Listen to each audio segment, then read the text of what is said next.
मैं पूरे चैलेंज के साथ कहता हूं, आज किसी घर में अगर बेटी मुस्कुराती है ना, तो वो एहसान मेरे नबी का है।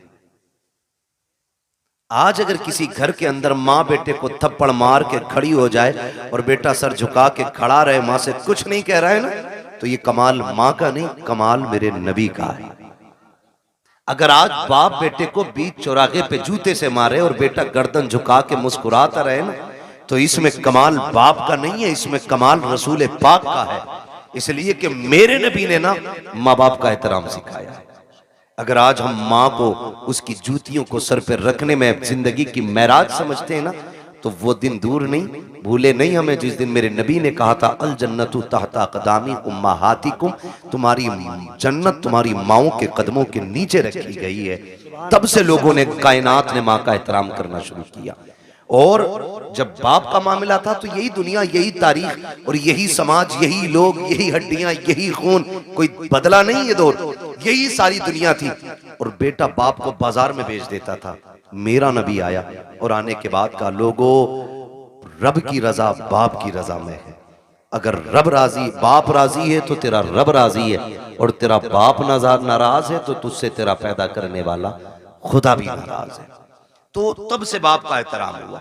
रह गई बेटी की बात, तो बेटी को तो लोग पैर की जूती समझते थे, जिंदा दफन करने पे फख्र करते थे।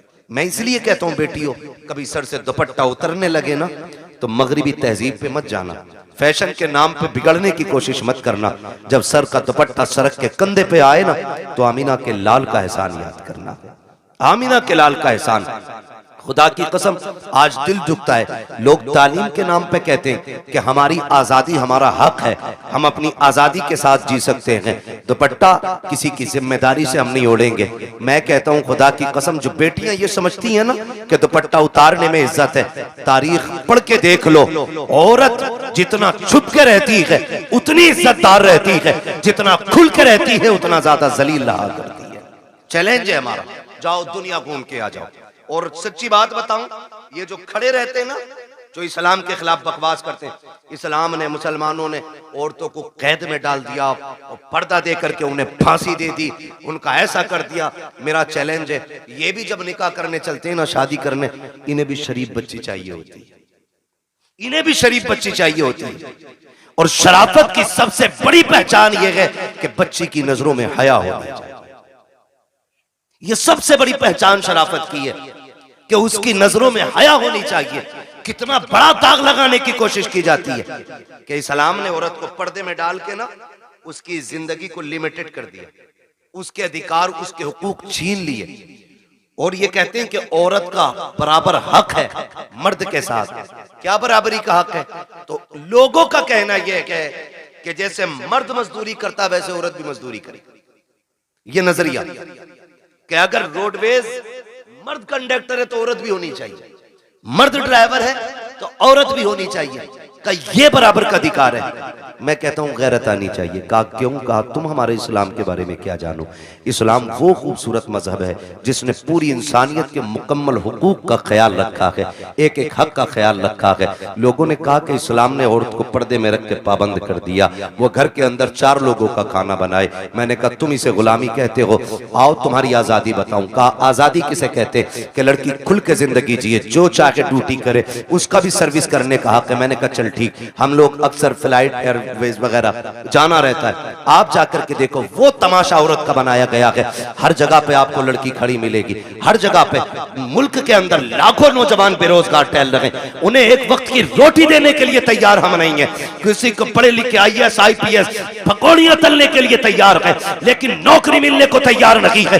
बेटियों के हुकूक के लिए लड़ने वालों, कौन से हक की बात करते हो? आपने लेकर के एक छोटी सी दुकान से हवाई जहाज तक बच्चियों को ले जाके खड़ा कर दिया और बात करते हो हमने इज्जत दी है। मैं तारीख के हवाले में ये बात कहना चाहता हूँ, जिम्मेदारी के साथ कहता हूँ, जाओ जाकर के किसी भी फ्लाइट को देख लो, एक फ्लाइट के अंदर कम से कम 350 बंदे बैठा करते हैं, और उसके अंदर उनकी देखभाल के लिए 3 से 4 बच्चियां होती हैं। 350 लोगों को सुबह से शाम तक पानी पिलाना, और उनकी ड्यूटी में ये लाजिम होता है तुमसे कोई किसी भी तरह बात करे, तुमको उनसे मुस्कुरा के बात करनी है। किसी के लहजे का भी, गलत लहजे का भी जवाब तुम्हें सख्ती से नहीं देना है, वरना तनख्वाह काट ली जाएगी। साहिब किस आजादी की बात करते हो? जिसने बेटियों से कपड़ों का हक छीन लिया तुम उसे आजादी कहते हो। जिसने उसकी इज्जत का हक छीन लिया तुम उसे आजादी कहते हो। चार बच्चियां 350 लोगों की नौकरी कर रही है, तुम उसे आजादी कहते हो। ये आजादी नहीं है, ये गुलामी है। आजादी ये है कि 4 भाइयों की एक बहन हो, अपने भाइयों को इज्जत से खाना खिलाए, लेकिन खुदा की कसम किसी की मां ने दूध नहीं पिलाया है कि उस बहन की तरफ कोई नजर बिगाड़ के देख भी सके। इसलिए कि इज्जत के रखवाले रब ने 4 भाई दिए हैं और तुम इज्जतें लूट के आजादी देते हो। इस्लाम इज्जतें दे के बेटियों को आजादी अता फरमाता है। नारे तकबीर, नारे रिसालत, नारे गौसियत, मसलके आला हजरत उलमाए अहले सुन्नत हजरत अल्लामा मुफ्ती हम्माद साहिब किबला मुरादाबादी। नारे तकबीर, नारे। ये आजादी हमारे इस्लाम ने दी है। वो 4 लोगों का बना रही। बताओ 4 लोगों का खाना मुश्किल है या 400 लोगों का? बोले 400। और घर में बहन के तेवर देखे आपने? उसने पोछा लगाया और जूता पहन के आ जाना, फिर बड़े हो या छोटे खैरियत नहीं है। बिस्तर अगर बहन ने लगा दिया तुम कूद के बैठ जाना। चादर अगर सिमट गई तो खैरियत नहीं है। झाड़ू लेके पीछे भागे तो कम, जूता लेके पीछे भागे तो कम। बड़ा भी है तो डर रहा है क्योंकि उसने सफाई की। तो मैं ये कहना चाहता हूं, ये इज्जत हमारे इस्लाम ने दी, ये इज्जत हमारा मजहब देता है। लेकिन दिल के पपोले जल उठे सीने के दाग से, इस घर को आग लग गई घर के चिराग से। किसके लिए रोए हम? कमी तो हमारी है ना सारी, खतावार तो हम ही है ना कहीं ना कहीं, चूक तो हम ही से हुई है कहीं ना कहीं। मैं कह रहा था मेरी बेटी सर से दुपट्टा उतरने लगे तो बाप की इज्जत को सोचना या मत सोचना वो तेरे लायक और नालायक होने पे डिपेंड करता है। लेकिन तुझ पे लाजिम है जब दुपट्टा उतरने लगे तो एक बार मदीने वाले मुस्तफा के बारे में जरूर सोचना। क्या बात है, उनके बारे में जरूर सोचना जिन्होंने बेटियों को दुपट्टे दिए, बेटियों को दुपट्टे दिए। आज हम अपनी कौम से सिर्फ इतना कहेंगे, हुजूर के दिए हुए किरदार को मजबूती से थाम। मेरे हुजूर आए, कायनात को इज्जत मिली, कायनात को इज्जत मिली, सरकार आए। और खुदा की कसम मैं ये नहीं कहूंगा, मैं तो हर कलमा पढ़ने वाले से कहता हूं कि सारे हुजूर के नाम का झंडा लगाओ, सारे हुजूर के नाम का। लेकिन करना क्या है? हमें तो हम ही खा गए ना, हमें तो हम ही खा गए। वरना दुनिया में ताकत नहीं थी कोई हमें मिटा लेता, औकात नहीं थी कोई हमें घुटनों पे ले आता, हमको हम ही खा गए। फिर कबंदी है कहीं और कहीं जाते हैं, क्या जमाने में पनपने की यही बातें? ये डॉक्टर इकबाल ने बहुत पहले कहा था, एक कलमा पढ़ने वाला झंडा लगाता है तो दूसरा कलमा पढ़ने वाला क्या कहता है? ये शिरक है। इससे शिरक भी आज तक कहना नहीं आया। छोटे भाई का पजामा, बड़े भाई का कुर्ता, आके कह रहा शिरक। क्या शिरक है? कि झंडा नहीं लगना चाहिए। क्यों भाई? कि हुजूर के जमाने में झंडे नहीं लगे। वो गैरत कर भाई, पढ़ के किधर आए? हुजूर आए तो जिब्रील 3 झंडे लेके आए, 3 झंडे लेके आए। मैं झंडों पे भी बात करूंगा, लेकिन मैं समझाना चाहता हूं यहां किसी भी बिरादरी का बंदा बैठा है, मैं कहता हूं बिरादरी रख के हुजूर का गुलाम बन के सुने। हुजूर आए, झंडा किसी ने लगा दिया, पेट में दर्द क्यों?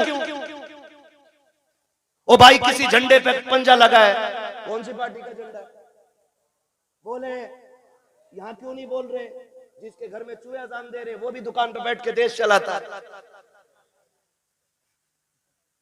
हाँ, बीवी ने नमक मंगाया था, पैसे नहीं थे, लेकिन आके दुकान पे टांग रख के बीड़ी लगा के कह रहा किसकी बन रही है?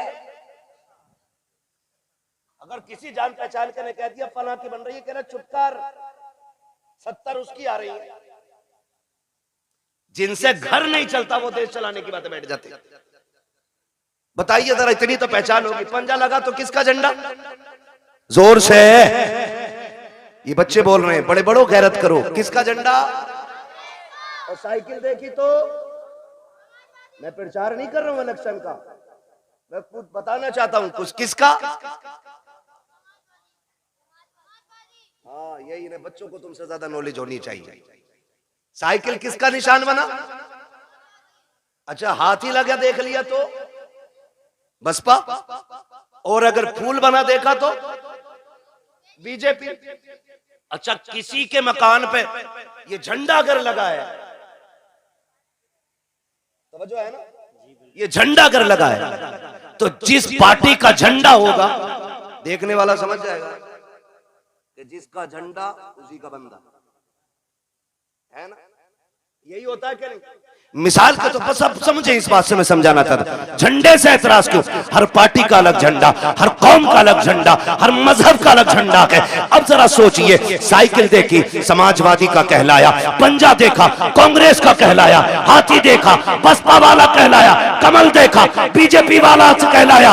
अगर विलादत का झंडा देखेगा तो कोई मोहम्मदी नहीं कहलाएगा। बताओ तो सही, अगर साइकिल लगा के तुम समाजवादी वाले हो सकते हो तो विलादत का झंडा लगा के तुम्हें मोहम्मदी होने में क्या परेशानी होती? क्या बात है भाई, जिंदाबाद जिंदाबाद।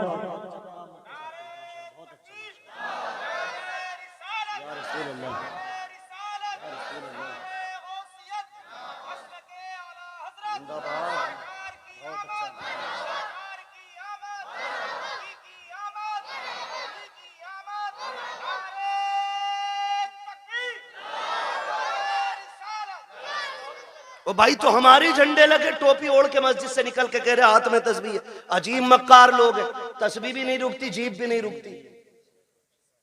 जिक्र कौन कर रहा है, किधर हो रहा भाई? बराबर कह ये शेर रखे, उसके जमाने में नहीं तो ये बराबर चल रही। या तो तू झूठा या तेरी तस्बीह झूठी।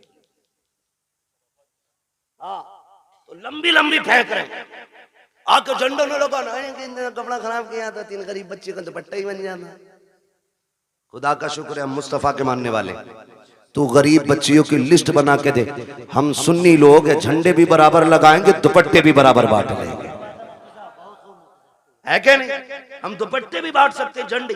तुम्हें ये मुसीबत दुपट्टे और झंडों में ही क्यों दिखती?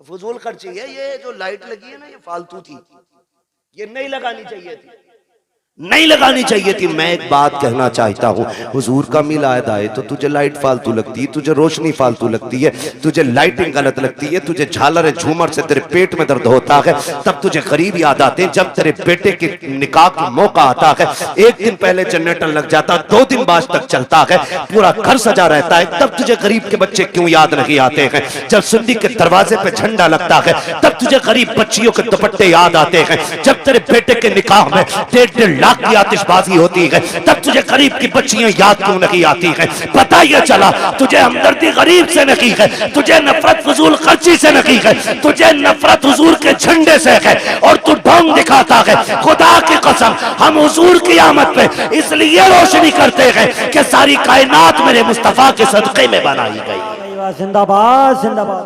अगर हुजूर की आमद पे नहीं तो फिर कुछ भी।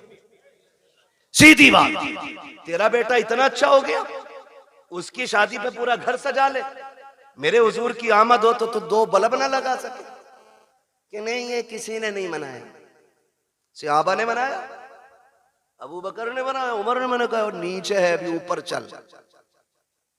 ये पूछ क्या नबियों ने मेरे हुजूर का मिलाद किया है कि नहीं किया? मैं कुरान सर पे रख के कसम खा के कह सकता हूं, हजरत आदम से लेके हजरत ईसा तक हर नबी ने मेरे नबी की पैदाइश के तज़किरे की है। सभी ने ये बात, मिलाद है क्या समझने की कोशिश करें। हुजूर की आमद की बातों को मिलाद कहा जाता है, यही मिलाद है। ये किसने किया? हजरत आदम से लेके हजरत ईसा तक। और मैं कहता हूं खुदा की कसम, जैसा मिलाद मेरे रब ने किया वैसा किसी ने किया ही नहीं। और ऊपर चल के देखो ना, और ऊपर चलो, नीचे बैठा बैठा लंबी लंबी हाँक रहे। नहीं, यहाँ तो एक जगह खड़ा होना था ना, ये जुलूस मोहम्मदी था। जितने हमारे नबी थे उतने तुम्हारे भी तो थे। तुमने ये हंगामे क्यों किए कि ये नहीं होना चाहिए, वो नहीं होना चाहिए? फिर क्या गलत कहा मेरे इमाम ने? यही तो कहा, और तुम पर मेरे आका की इनायत न सही। क्या बात है, जिंदाबाद। नजदियों कलमा पढ़ाने का भी एहसान गया, कम से कम इसीलिए झंडा लगा ले कि ये कलमा मेरे नबी ने दिया है तुझे। बताओ तो सही हमें, 2 अक्टूबर को छुट्टी नहीं होती मुल्क में? क्यों होती है? बोले। अल्लाह के बंदो, कभी गए हो नहीं स्कूल, पढ़े हो कभी? गांधी जयंती होती है नहीं, इसलिए गांधी जी की वजह से 2 दिन की छुट्टी रखते हो। 26 जनवरी, 15 अगस्त, ये हमारे मुल्क के बड़े दिन हैं। इन दिनों में छुट्टी होती है। अगर मुल्क के बड़े दिनों में छुट्टी होती है तो फिर क्या कायनात के बड़े दिन की छुट्टी नहीं मनाई जा सकती? जिंदाबाद जिंदाबाद। बहुत और खुल के मैं अगली बात करूं, सारे मैं समझ सकता हूं अक्सर पढ़े लिखे लोग हैं, अब तो तालीम से सबका ताल्लुक है, और ना हो तो बच्चे पढ़ाओ जरूर। मारेरा शरीफ का एक नारा लगता है, आधी रोटी खाएंगे बच्चों को, ये हमारी मारेरा शरीफ का नारा है, ठीक है। वो ऐसी खानका है जिस घर का बच्चा बच्चा IAS IPS BUMS MBBS सब आला मयार के गद्दी नशीन लोग हैं। वो खाली तस्वीर लेके नहीं बैठे, काबिल लोग हैं वो कहते हैं आधी रोटी खाएंगे, ये कहो 3 रोटी खाएंगे, बच्चों की कमाई खाएंगे। ये हालात है। लल्ला जा, भूरा गया कमाने, तू भी लग जा। भूरा तो गया, पप्पू भी लगा दिया। हाँ, और फिर जब यही बड़े होकर जराइम की दुनिया में कदम रखते हैं ना, कहते हैं मौलवियों ने बेड़ा गर्क कर दिया। फिर जिम्मेदार मौलवी हो जाता है। इमाम साहब समझाया नहीं था जुम्मे में, तू 18 साल बिगाड़ने में लगा है, इमाम 18 मिनट में संभाल देगा। मेरी समझ में ये जादू नहीं आती। आप अपने बच्चों को बचपन से वक्त दे, उनके एक एक मिनट का हिसाब लें। हम बड़ी आजादी से जी रहे हैं। मैं चैलेंज के साथ कहता हूं, सबसे ज्यादा रात को जागने वाली हमारी कौम है, और सुबह को सबसे देर तक सोने वाली हमारी कौम। पूरा हिंदुस्तान का सर्वे कर लो, जबकि सबसे पहले हमारी कौम को उठना था। हम लोग रातों रात के मुसाफिर हैं। जब हम रात में जाते हैं ना, अगर 11 बजे भी चौक में लोग बैठे, हम समझ जाते हैं मुसलमानों का गांव है। हाँ, और अगर 4 बजे अगर लोग ना रोड पे निकल मिल जाएं दौड़ते हुए, हम समझ जाते हैं ये गैर मुस्लिमों का गांव है। क्योंकि हमारी कौम तो 11 बजे उठेगी ना, क्योंकि 2 बजे तक तो पबजी खेला होगा मेहनत से, उसमें अब्बा का नाम रोशन करना है। 11 बजे उठेगा, 11 बजे आंखें में चल के जाके दुकान का शटर खोले। एक गिराहक नहीं आता शाम तक, कह रहा डोरी दे दो, गिराहक नहीं आया। बरकत तो मनहूस तू खा गया। मेरे नबी ने कहा था, या अल्लाह मेरी उम्मत के सुबह के वक्त में बरकत अता फरमा। मैं चैलेंज के साथ कहता हूं, सुबह ईशा पढ़ के, रात को ईशा पढ़ के सो जाओ, फजर उठ के पढ़ लो, और उठने के बाद थोड़ा कुरान पढ़ो, थोड़ी सी आप वजीफा पढ़ लो, और उसके बाद उठ के सीधे दुकान पे चले जाओ। तुम 10 बजे का इंतजार मत करो, तुम 10 से पहले पहले दुकान खोलो। जब तक लोग दुकान पे पहुंचेंगे, अल्लाह तेरी झोली में तेरी रोजी डाल चुका होगा। तरीका ही हमारे गलत है, तरीका ही हमारे गलत है। शिकारी भी शिकार करने जाते, रात भर आंखें फोड़ते, तब जाके शिकार मिलता है। दुकान पे 12 बजे जा रहे हैं, तो बदले अपने रवैये। तो ये हमारी कौम की कंडीशन है। सबसे बाद में सोना और सबसे बाद में उठना। बुरा ना मानिएगा, एक से कहने लगे साहब बच्चे को नहीं डांटते आप, उसने पता क्या कहा, क्या वो सुनता ही नहीं।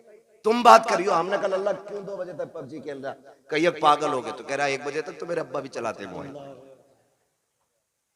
अब बताओ सुधरेगी ऐसे कौन? एक कहावत है बड़े बूढ़ों की, खरबूजे को देख के खरबूजा खरबूजा रंग बदलता है। तो ऐसे हालात बनाओ आप कि आपके बच्चे एक दूसरे को देख के पढ़ें, आगे बढ़े। एक कह रहा पबजी में तू कहां पहुंच गया, तो बता रहा मैं वहां पहुंच गया, तो अपना आप और उससे आगे जा रहे। गलत नहीं कह रहा हूं। 9-9 साल के इतना बड़ा मोबाइल लिए नाली पे मिलेंगे बैठे हुए, नाली पे। भाई इसको उधर घुमा दो थोड़ा सा, इसकी हवा नुकसान दे रही। नाली पे बैठे मिलेंगे मेरी कौम के नौजवान। नालियों पे बैठे नहीं क्यों मरे?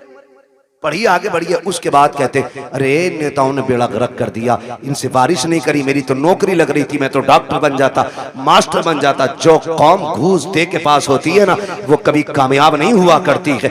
मेहनत करो, खुद एड़ियां रगड़ो, और जो एड़ियां तुम्हारी रगड़ी जाएंगी, जो उससे पानी निकलेगा, खुदा की कसम वो चश्मा तुम्हारी आखिरी सांस तक चलता रहेगा।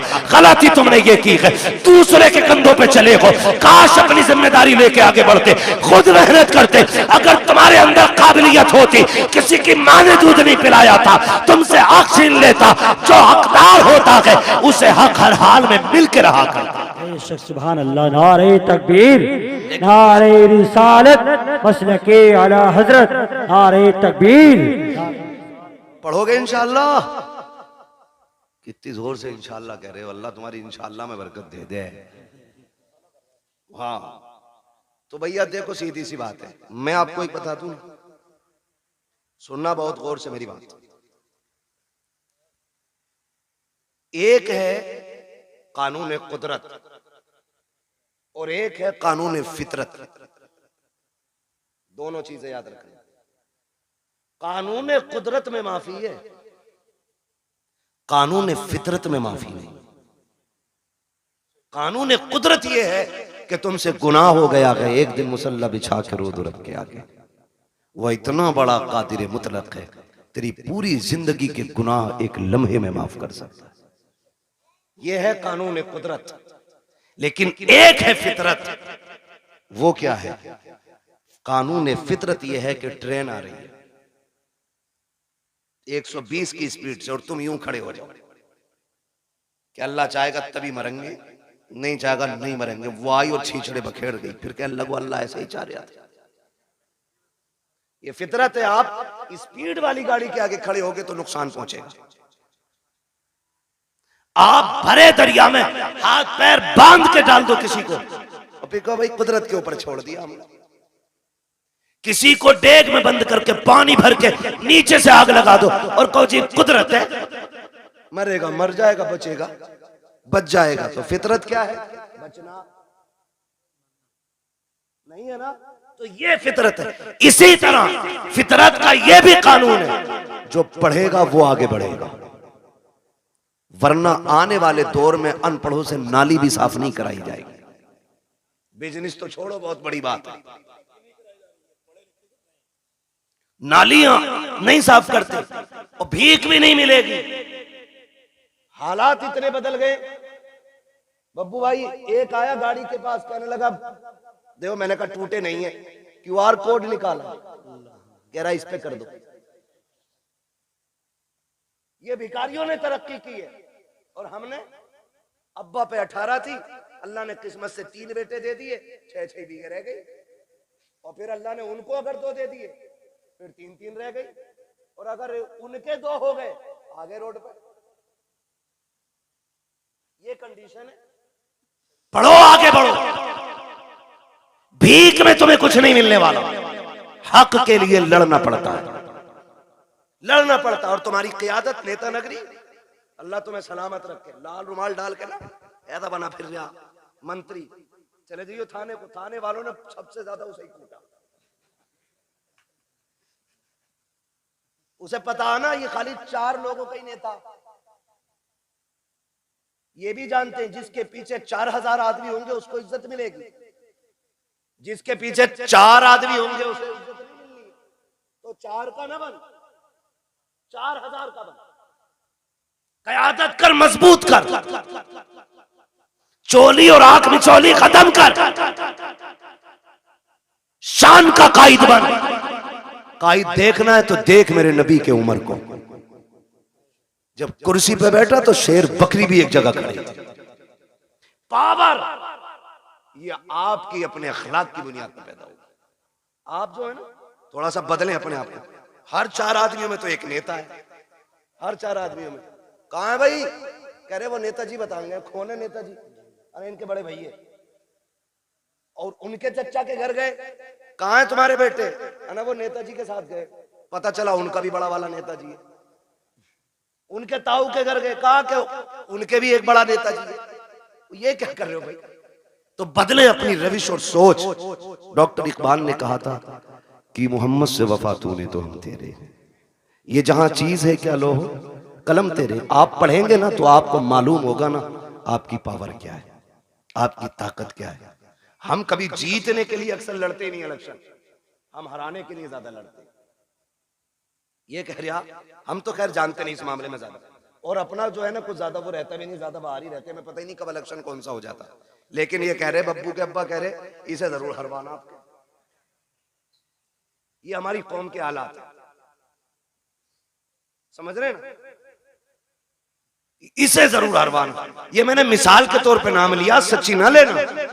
मैं सिर्फ बताना चाहता हूं कि लोगों की ये सोच है, तुम आप हराने के लिए क्यों, जीत के लिए आगे क्यों नहीं बढ़ते? जीत के लिए आगे बढ़ो, अपना हक हासिल करो। आपका एक नुमाइंदा अगर बीच चौराहे पे खड़ा हो जाए, कहते जो ये कहे वो हम कहेंगे, खुदा की कसम औकात नहीं है किसी की। अगर एसएसपी भी आके तेरे गांव के जेब कतरे को ले जाए, खुदा की कसम ये जो घरों में आग लगती है या तो तेरी लगाई है या मेरी लगाई है। आज भी वक्त है, इत्तेफाक पैदा कर लो, एक जगह खड़े हो जाओ। किसी की माँ ने दूध नहीं पिलाया है, कोई तुम्हारा बाल बेका भी करके दिखा। क्या बात है भाई, जिंदाबाद जिंदाबाद। यही सोच मेरे नबी ने तुम्हें दी। बट गए कितने सारे, इतने बढ़ गए, एक ही घर के अंदर ना दो पार्टी हैं।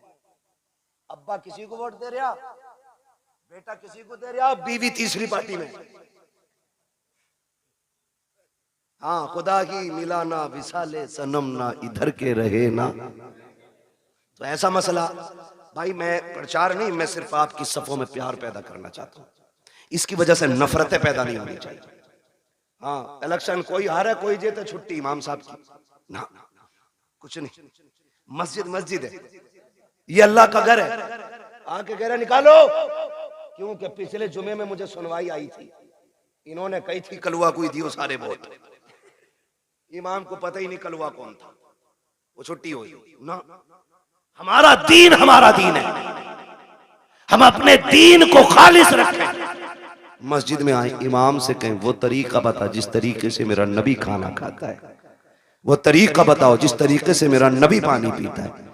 हम इसीलिए तो हुजूर का मिलाद मनाते हैं, क्योंकि हुजूर आए तो खुदा की रहमतें बरसने लग गई, हुजूर आए तो कायनात मुस्कुराने लग गई। और हुजूर का मिलाद तो सबसे पहले मेरे रब ने ऐलान किया। हुजूर की विलादत की खुशखबरियाँ कायनात में मेरे रब ने फैलाई हैं। आप तारीख का ये बाब पलट करके देखिए, हर बंदा ये सोचता, मैं आपको समझाना चाहता हूँ, खुदारा सुने बहुत गौर से। आज ना बड़ी आसानी से जब देखा ना कि दामाद मालदार है तो नसब नहीं देखा, जात नहीं देखी, मजहब नहीं देखा, जाके हम डायरेक्ट बेटी डाला है। भाई मजहब तो देख लेता, देखता ये अकीदा है कि बद अकीदा है कि खुश अकीदा है। हम मौलाना पैसे वाला था इसलिए लड़की दे दी, लड़की सुकून से रहेगी। नहीं मेरे भाई, तूने बेटी जहन्नम में झोंक दी है, क्योंकि ये 60 साल फाके से भी कट सकते हैं, लेकिन मरने वाली बात की जो जिंदगी है वो बड़ी मुश्किल हो जाएगी। वो 60 साल की नहीं, वो दायमी जिंदगी है। इसलिए खुदा के वास्ते पैसा देख के बेटी ना दिया करो, दीन देख के बेटी दिया करो। इसलिए कि पैसे के बगैर गुजारे हैं, लेकिन दीन के बगैर गुजारा नहीं हो सकता है। आज मेरी कौम कितनी आसानी से बर्बादी के दहाने पर है, हम आपस में बर्बाद होते जा रहे हैं। हुजूर से सच्चा प्यार क्यों नहीं करते हो? कई बार हमें भी कमेंट किया जाता है, मौलाना वहाबियों ने क्या बिगाड़ा है। मैं कहता हूं खुदा की कसम, जितनी जमीन हमारे बाप की कल थी उतनी आज भी है और उतनी कल भी रहेगी इंशाअल्लाह। हमारी ना किसी ने छीनी है, ना हमने किसी वहाबी से छीनी है, ना किसी वहाबी ने हमारी मैंड काटी है। कहा झगड़ा किस बात का है? मैंने कहा झगड़ा सिर्फ इतना है, ये बेगैरत ये कहते हैं कि नबी के माँ बाप जहन्नमी है माज़अल्लाह। मुझे ये बताओ, जिसकी गोद में ऐसा शहजादा आया हो, जिसके सदके में रब ने जन्नत बनाई है, उस माँ को जहन्नम में कैसे डाला जा सकता है? हमारा झगड़ा तो इस बात का है, इन्होंने नबी के माँ बाप को जहन्नमी कहा। सुनो, हमारे बाप को कोई गाली दे हम बर्दाश्त कर सकते हैं, खानदान को कोई गाली दे हम गवारा करेंगे, मेरे नबी को कोई गाली दे ये गवारा नहीं किया जाएगा। उनके माँ बाप को कोई बुरा भला कहे ये गवारा नहीं किया जाएगा, इसलिए कि हमारा ईमान ये है, जमीनो जमा तुम्हारे लिए, मकीनो मका तुम्हारे लिए, चुनीनो चुना तुम्हारे लिए, बने दो जहां तुम्हारे लिए, हम आए यहाँ तुम्हारे लिए, उठे भी वहां तुम्हारे लिए। भाई नारे तकबीर, नारे रिसालत, नारे गौसियत, मसलके आला हजरत हजरत अल्लामा मुफ्ती हम्माद साहिब क़िबला, नारे तकबीर, नारे। ये हमारा नजरिया भाई, हमारा कोई झगड़ा नहीं, सिर्फ इतना झगड़ा नबी के माँ बाप को जहन्नमी कहते। वो खुद मेरे नबी क्या फरमाते? आका फरमाते, लोगों आदम से लेके अब्दुल्ला तक जितने पुश्तों में मेरा नूर गया वो सारे शान वाले लोग थे। जितने रहमों से मैं गुजरता रहा वो सारे रहम अजमतों वाले।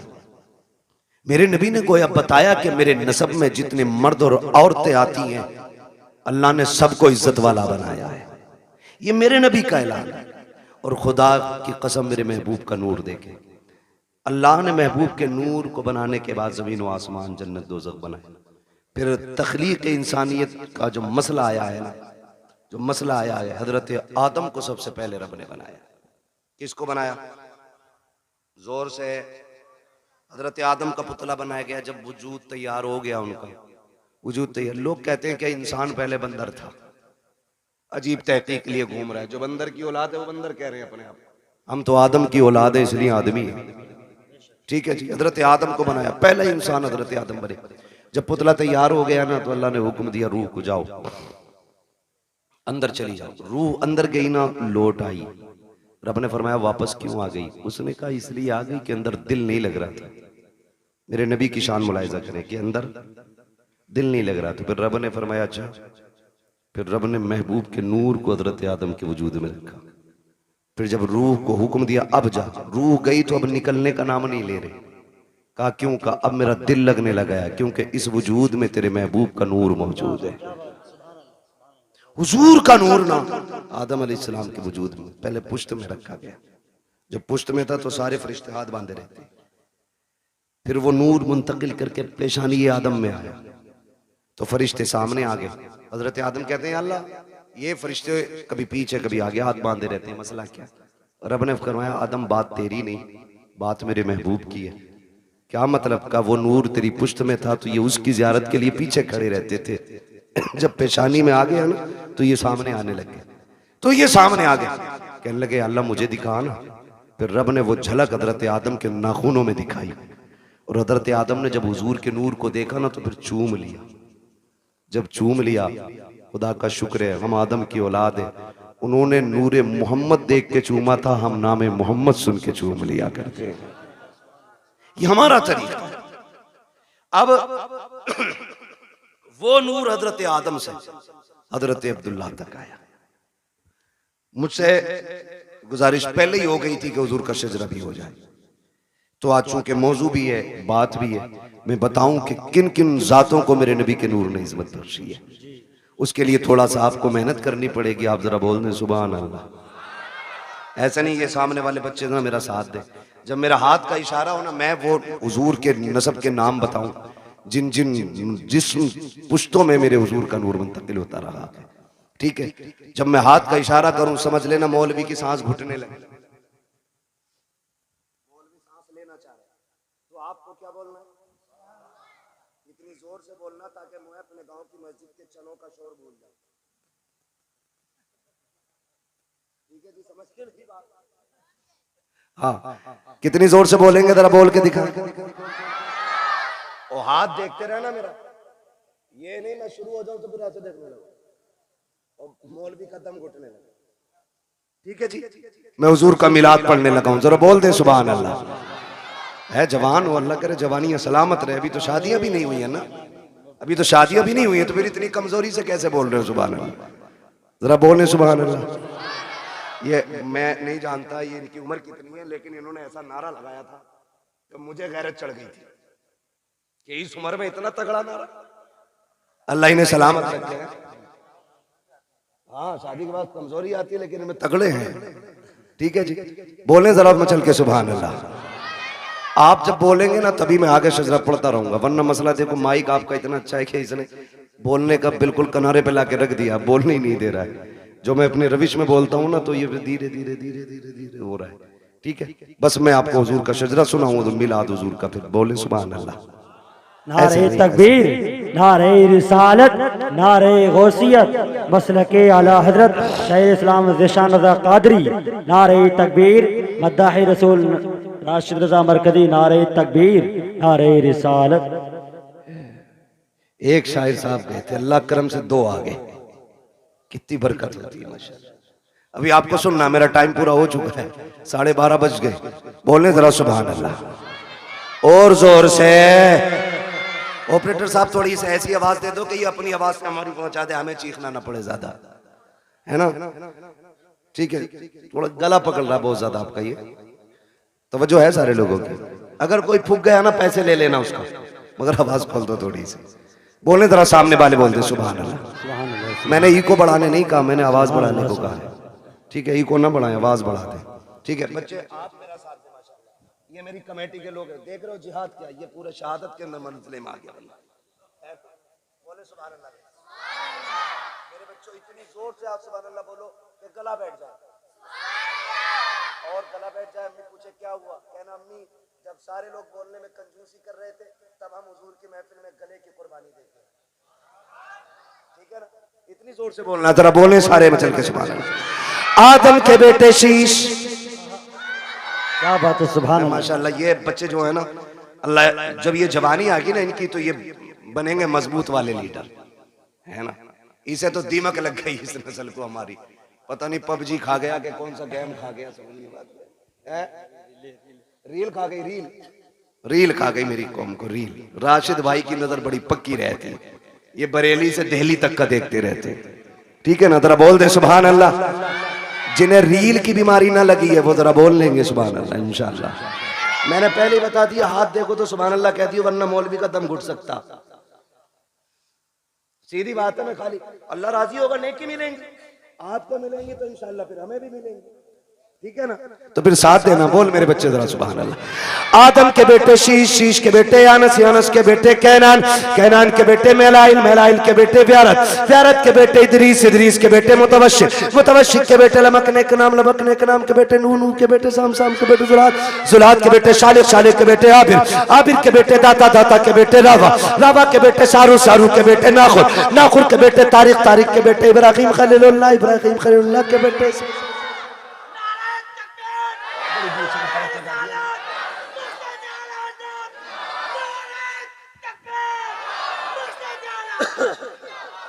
जी अल्लाह सलामत रखे। दीवाना इसे ही कहते हैं, दीवाने को तहकीर से दीवाना ना कहो, दीवाना बहुत सोच के दीवाना बना है ना। कहीं भी नारा मार दिया मसला कोई नहीं है, लगा तो कम से कम ऐसे हो दानिशवरों से बेहतर ही है दीवाना जो अपने आप को बहुत बड़ा अक्लमंद समझ के बैठे हुए हैं। अल्लाह आपको सलामत रख के बात समझ आएगी तो फिर बोलेंगे सुभान अल्लाह, वरना ये मेरे आगे के लोग काफी हैं, मैं इन्हें देख के पूरा जलसा कर जाऊंगा। बोल दो जरा सुभान अल्लाह।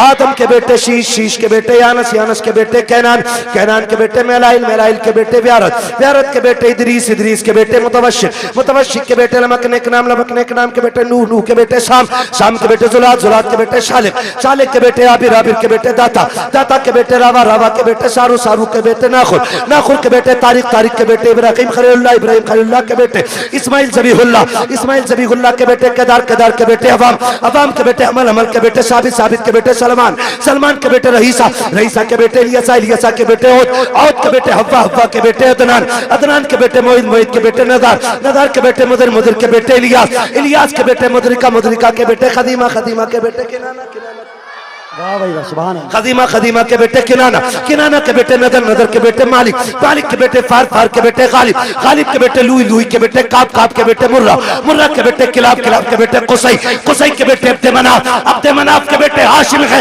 हाशिम के बेटे अब्दुल मुत्तलिब है, अब्दुल मुत्तलिब के बेटे अब्दुल्लाह है, अब्दुल्लाह के बेटे मुहम्मदुर रसूलुल्लाह। क्या बात है भाई, नारे तकबीर, नारे रिसालत, नारे गौसियत।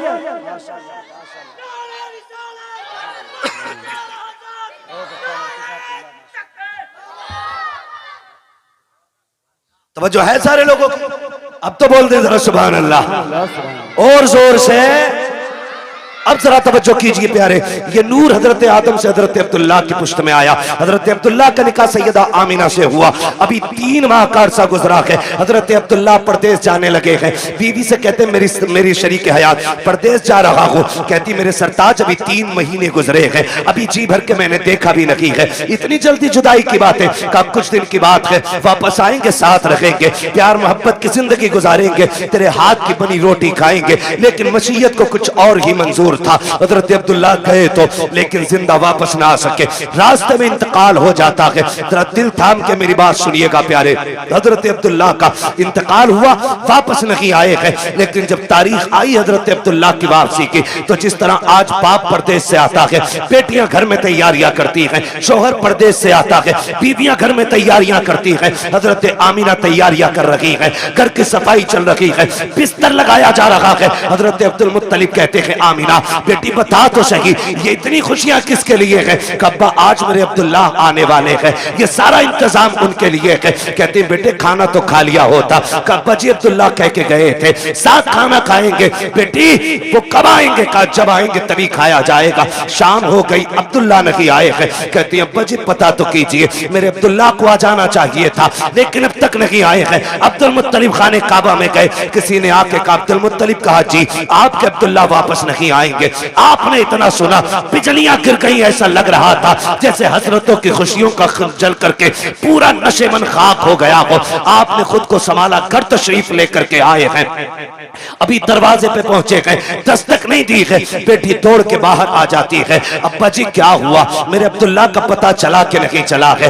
कहते हैं बेटी सब्र करना, अब्दुल्ला वापस नहीं आएंगे। इतना सुनना था, मेरे नबी की अम्मी बेहोश हो जाती है। होश आया, खुद को संभाला, ए मेरे परवरदिगार मेरे बच्चे ने बाप का चेहरा नहीं देखा, इसके बाप ने बच्चे को नहीं देखा, आने से पहले मेरा बच्चा यतीम हो गया है। आवाज़ कुदरत आती है, आमीना रोने की जरूरत नहीं है, आंसू ना बहा, हमने महबूब को बेसहारा नहीं बनाया है, हमने इसको कायनात का सहारा बनाने का फैसला किया। नारे तकबीर, नारे रिसालत, नारे गौसियत, मसलके आला हजरत, नारे तकबीर, नारे। अब तवज्जो करना मेरे प्यारे, बहुत गौर से सुनिएगा, जाके बहन बेटी तक मेरी बात पहुंचा देना। सैयदा आमीना कहती हैं अब्बा जी मेरे सरताज का अब नहीं आने वाले हैं। फिर क्या था, जिंदगी की खुशियां रूठ गई, दिन को भी रोना रात को भी रोना है। जाओ जाके बहन बेटियों को जाके समझा देना, पर खबरदार ससुराल जाना हो कभी शोहर के खिलाफ आवाज ना उठाना, कभी उसके लिए हाथ उठा के बद्दुआ नहीं करना।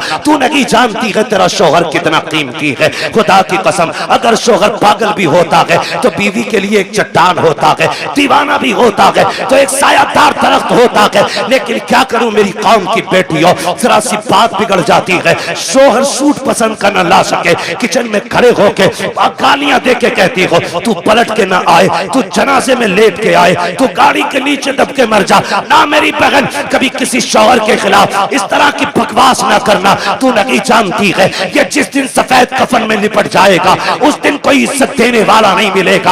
आज जिसके लिए मौत मांग रही है, अगर कि मर गया कोई तुझे चैन की रोटी तक नहीं देगा। जिसके लिए तू कहती है कि तू पलट के ना आए, तुझे क्या पता है आज तेरे दुपट्टे के जो रंग है इसी शोहर की वजह से है, सोने के जो कंगन है इसी शोहर की वजह से है, घर में जो तेरी हुकूमत चल रही है शोहर की वजह से चल रही है। अगर तुझे 10 बेटों पे गुमान है तो होश के नाखून ले। हमने उन माओं को देखा है जिनके घर में 12 बेटे हैं और जब तक बाप था माँ की मर्जी के बगैर एक पत्ता नहीं हिलता था, लेकिन जिस दिन से बाप गया है आज कोई माँ से रोटी को नहीं पूछता है तूने खाई के नहीं खाई है। अगर तुझसे शौहर की अनबन है तब भी इसके लिए मौत ना मांगना, अल्लाह तौफीक दे और ये परदेश जाने लगे तू मुसल्ला बिछा दे, सजदे में सर रख, दुपट्टे की झोली बना और कह मेरे परवरदिगार मेरा सरताज बाहर गया है, मैंने बेसहारा नहीं भेजा है, तेरी रहमत का सहारा दे दिया है। ए मेरे परवरदिगार मेरे शौहर को सलामत रखना, सुहागन छोड़ के गया है, सुहाग के जोड़े में मिलाना, रो के रब से कह खुदा की कसम तू रब को आवाज दे। मेरा दिल कहता है अगर रब ने सुन ली तो मौत भी उस वक्त तक जुदा नहीं करेगी जब तक परदेश से तेरे शौहर की तेरी मुलाकात नहीं हो जाए। सुभान अल्लाह, सुभान अल्लाह, सुभान। लेकिन सुनो जमींदारों, सुनो ठेकेदारों, सुनो अमीरों, सुनो बिगड़े हुए लोगों, उन लोगों से बात कर रहा हूं जो रुखसती के बाद बेटी की कान में कहते हैं डरिए मत, फोन कर दिए लल्ला फौरन आएगा। लिमिट में रहो, लिमिट में। किसी के बाप से बेटियां नहीं पली हैं, तू क्या पाल लेगा? औकात में रहा करो। मियां बीवी की अनबन हो सकती है, तुम कौन होते हो बीच में? हाँ, अगर ज्यादती कर रहा है और उसके शाहिद और गवाह हैं तो फिर बेटी को उस घर में रखना भी जरूरी है। लेकिन जरा सी बात पे उसका फोन आया और तुम पहुंच गए। पहले तलाकें कम होती थी, बुरा ना मानिएगा, तलाकें कम होती थी और तलाक की नौयत भी होती थी। जिसकी बेटी को तलाक होती थी या तो वो बाप जहर खा के मर जाता था या 8-8 दिन घर से नहीं निकलता। इतने गैरत वाले लोग थे। आज गैरत मर गई मेरी कौम की। आज बेटी को बगल में खड़ा करके बाप चीख के कह रहा डिवोर्स दे। रखनी नहीं तेरे घर में। तूने तू कैसे बोला? ओ गैरत कर, शर्म कर। बड़े बड़े बादशाहों से बेटी नहीं रखी गई, तू कौन होता रखने वाला? आज बाप तलाक के लिए खड़ा है, शर्म नहीं आती है मियां बीवी के मसले में टांग अड़ाने में? बता, तेरी बेटी ज्यादा अजमत वाली है या मेरे नबी की बेटी ज्यादा अजमत वाली है? कह रहा तुझे पता ना ये मेरी बेटी है, तू लपटंट है, मेरी बेटी है ये।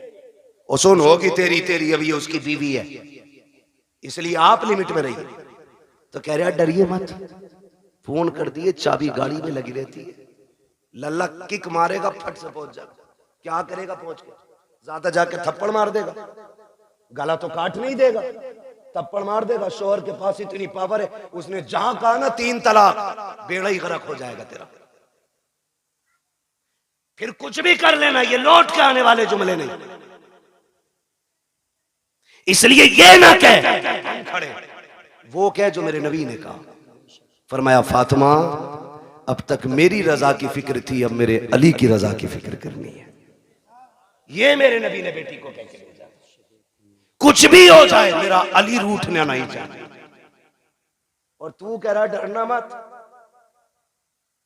औकात कुछ भी नहीं, 2 मिनट में अंदर करा देंगे। क्या कर लेगा अंदर करा के? बेटी का सुहाग वापस नहीं दिला सकता। और फिर कुट पिटा के बेटी वापस आ भी गई ना, तो फिर उसे इज्जत नहीं मिलेगी घर में। इज्जतों के रखवाले बने, रिश्ते बड़े अहम हैं। बेटियों को समझाओ। मौलाना आए थे, तकरीर करके गए और अपनी बीवी को डांट रहा जाके, बीवी को सुधार रहा। हमारा मुआशरा बेहतर इसलिए नहीं हो रहा कि हम ये चाहते मेरी बीवी सुधर जाए। ये कोई नहीं चाहता बेटी सुधर जाए। यहां से जाके बीवी को मत बताना, यहां से जाके बेटी को बताना कि बेटी जब तक जिंदा रहना है, कनीज़े फातिमा बन के रहना। सुभान अल्लाह। मेरा चैलेंज है, जब बेटियां सवर जाएंगी तो किसी घर की बहू खराब नहीं हो सकती है। बेटियों को बेहतर करो, बेटियों को। मेरी बहन, मुश्किल है जिंदगी का गुजरना शोहर के बगैर। आज बात बात में तलाक चाहिए तुझसे, नहीं। फरमाया गया जो बिला उज़्र शरी के अपने शोहर से तलाक का मुतालबा करे, अल्लाह उस पे जन्नत की खुशबू हराम फरमा देता है। क्यों मांग रही हो तलाक? कहा जी मुझे सुख नहीं मिला। किसे सुख कहती है तू? कहा मुझे 10,000 का जोड़ा नहीं मिला। जैसे कल्लन की बीवी के कंगन है वैसे मैंने नहीं पहने, जैसे अच्छन की बीवी का सूट है ऐसा आज तक मुझे नहीं मिला। और तू इसे कहती है सुख, कहती है इसे सुख? ये नहीं है सुख, इसे कहते हैं चटनी से मिल जाए शुक्र अदा कर खा के सो जा। अगर तेरा शोहर तुझसे राजी है तो तू सबसे बड़े सुख में है।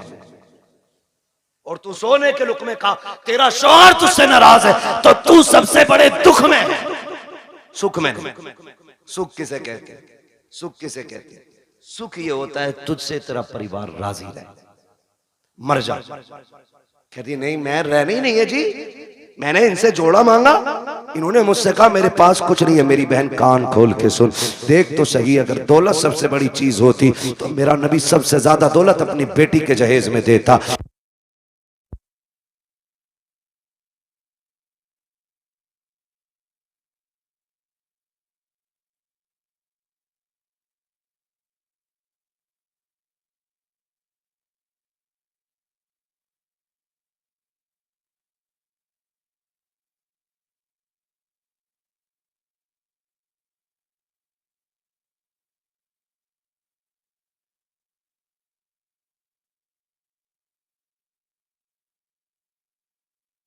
कहते किसे कहते हैं? देवबंद मिल गया देख के दे दी, पैसे वाला था गाड़ी लाया था, यहाँ भी कुछ नहीं, आग लगे तेरे दामाद में।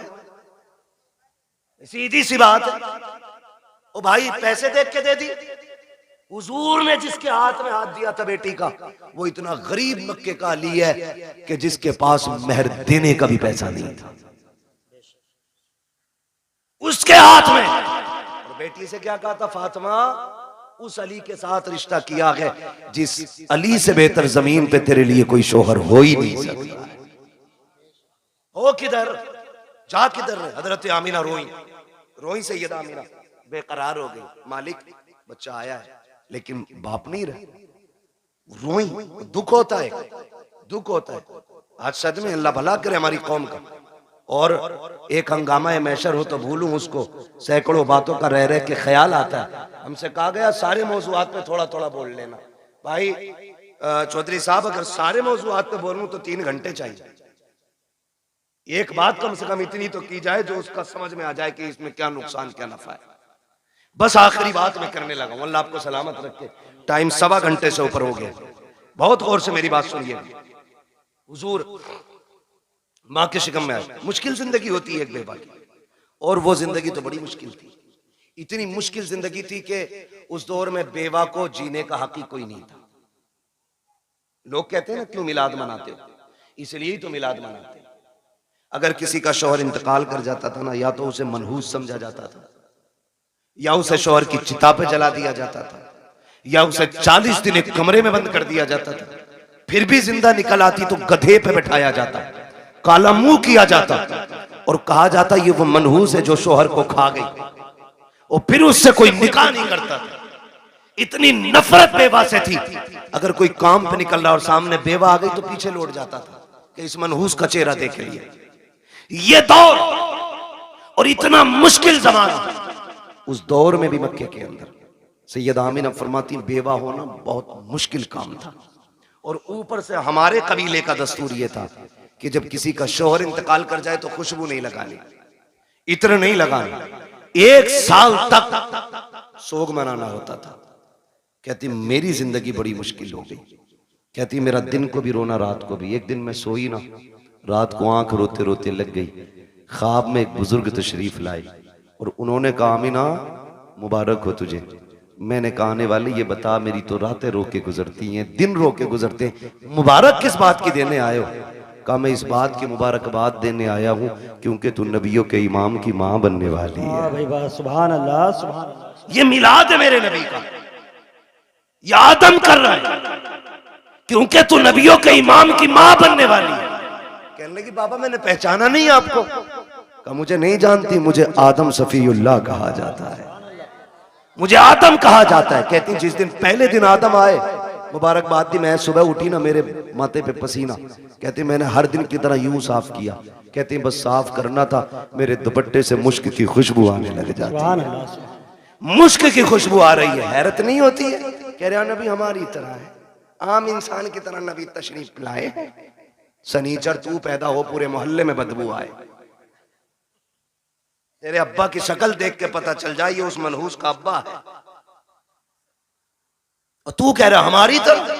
देख मेरा नबी कैसा है। ये आला हजरत ने नहीं कहा है, मुहद्दिस देहलवी नहीं कह रहे हैं, ये नबी की अम्मी सैयदा आमिना फरमा रही हैं कि जब माथे पे मैंने पसीना साफ किया, मेरे कपड़े से खुशबू, अब चूंकि बेवा को खुशबू नहीं लगानी थी, मैं डर गई, मेरे दुपट्टे से खुशबू आई तो जमाना क्या कहेगा। मैं धोने के लिए दौड़ी, जब मैंने पानी डाला तो कहते दुपट्टे की खुशबू खत्म करनी थी। जो पानी दुपट्टे से निकल रहा था उस पानी से खुशबू थी, जिस जमीन पे लग रहा था उस जमीन पे खुशबू थी। का मैंने धोना छोड़ दिया, दुपट्टा समेट के रख दिया। जैसे जैसे दिन गुजरते गए मुबारकबादियां मिलती रही, अंबिया आते रहे, मुबारकबादी देते रहे। कहते फिर वो दिन गुजरते गए। कहते जब कई महीने गुजर गए, एक दिन ऐसा हुआ कि खुशबू मेरे घर से निकली, आंगन में फैली, आंगन को पार किया, पड़ोस में गई, पड़ोस की हदों को तोड़ा, मोहल्ले में फैल गई। मैं खुशबू छुपा रही थी लेकिन खुशबू आगे बढ़ती जा रही थी कि यहाँ तक के बातें होने लग गई। आमिना बड़ी अजीब खुशबू लगाती है।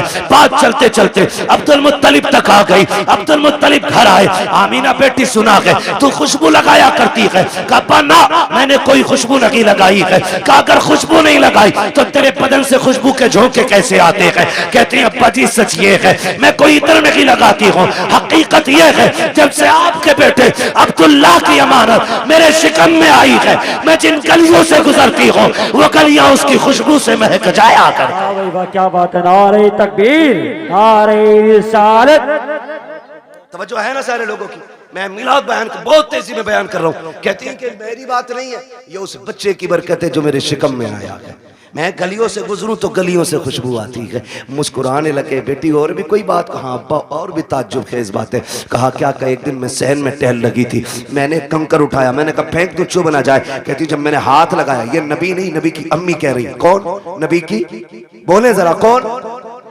नबी की अम्मी कह रही है, नबी नहीं कह रहे, नबी की अम्मी कह रही वो कंकर मैंने उठाया, मैं चाहूं कि फेंक दूं। कहती जब हाथ लगाया ना तो वो मोम की तरह पिघलने लग गया, मोम की तरह। कहती मेरे मुंह से जुमला निकला, या अल्लाह ये क्या मामला है, ये पत्थर पिघल रहा है, कंकर पिघल रहा है। कहती इतना कहा ना वो कंकर बोलने लगा।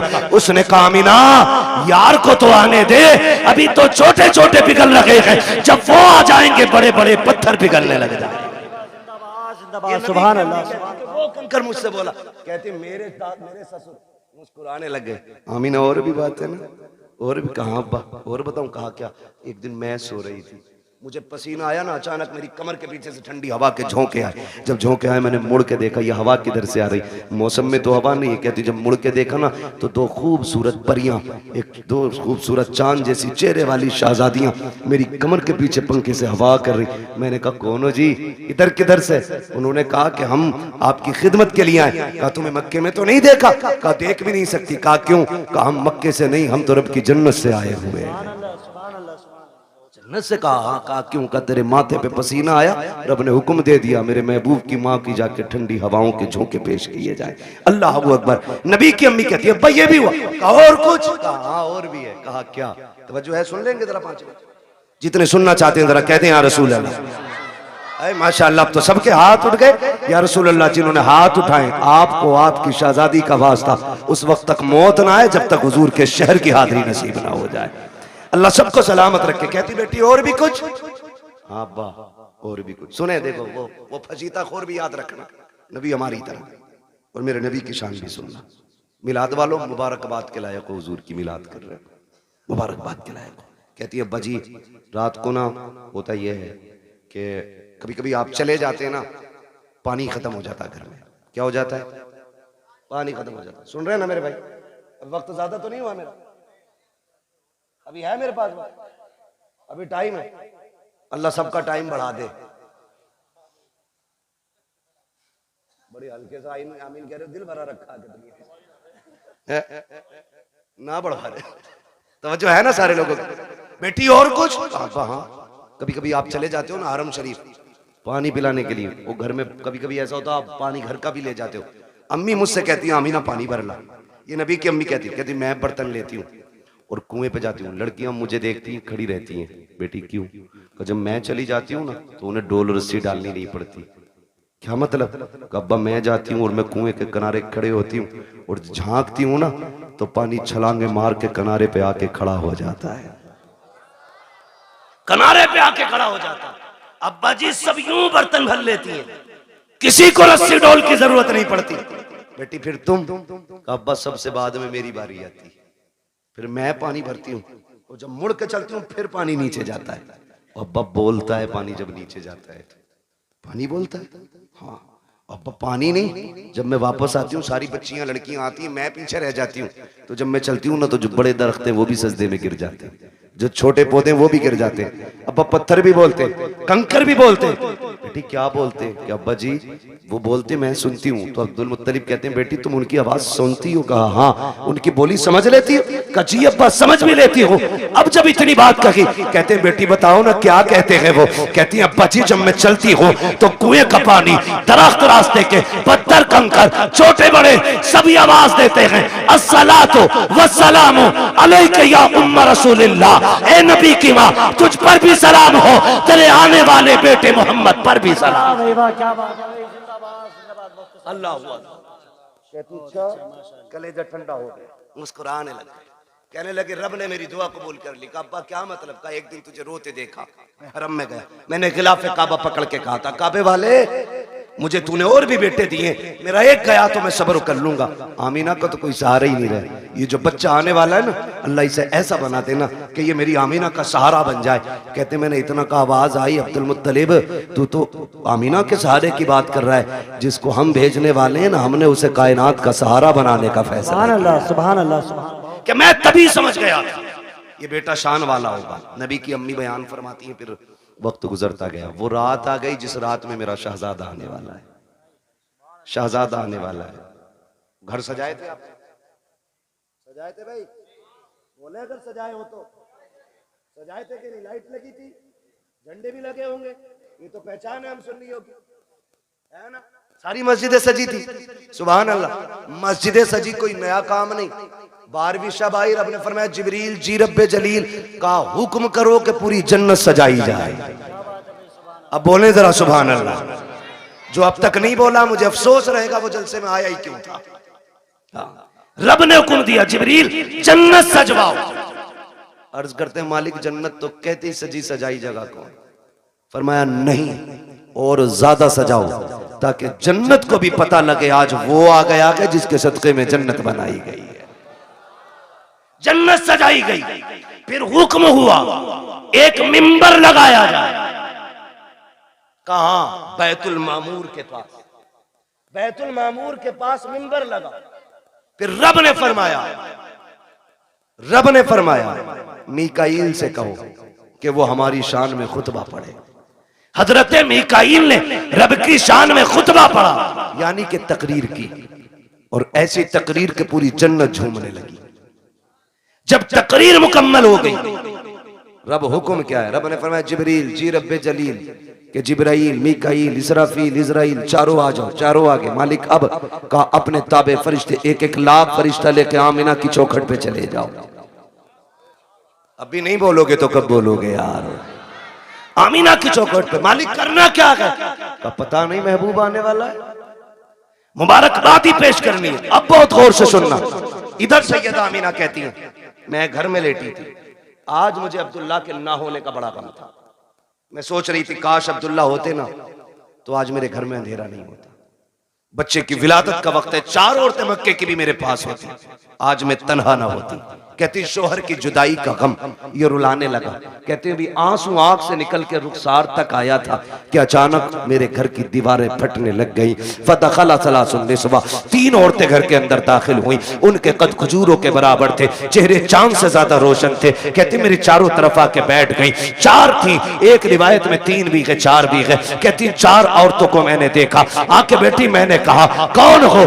का एक कहती हमें नहीं पहचाना। का बताओ तो सही कौन हो? एक ने कहा मुझे हव्वा कहा जाता है, दूसरी ने कहा कि मुझे मरियम कहा जाता है, तीसरी ने कहा मुझे इस्माइल की अम्मी हाजरा कहा जाता है, चौथी ने यह कहा मुझे नहीं जानती हो, मुझे फिरौन की बीवी आसिया कहा जाता है। कहा आई किस लिए हो? कहा मुबारकबाद देने आए हैं। कहा किस बात की? कहा तू नसीबों वाली है, तेरी गोद में नबियों का इमाम आने वाला। क्या बात है भाई, क्या बात है। नारे तकबीर, नारे रिसालत, नारे गौसियत, बस का तेरी गोद में नबियों का इमाम आने वाला। फरमाती वो मुबारकबाद दे के चली गई। कहती फिर ख्याल हुआ काश कोई तो औरत होती जो मेरा मन बहलाती, जो हिम्मत बढ़ाती। कहती है अचानक मेरे घर में रोशनी फैली, वो रोशनी सर की तरफ से आ रही थी। मैंने मुड़ के देखा ना, एक चांद से चेहरे वाली खातून खड़ी है। मैंने कहा कौन हो जी, इधर कैसे आई हो? कहने लगी आमिना हम जमीन से नहीं, हम तो जन्नत से आए हुए हैं। कहा कौन हो? कहा जन्नत की हूरों की मलका हूं। आई क्यों हो? का रब ने तेरी दाया बना के भेज दिया है।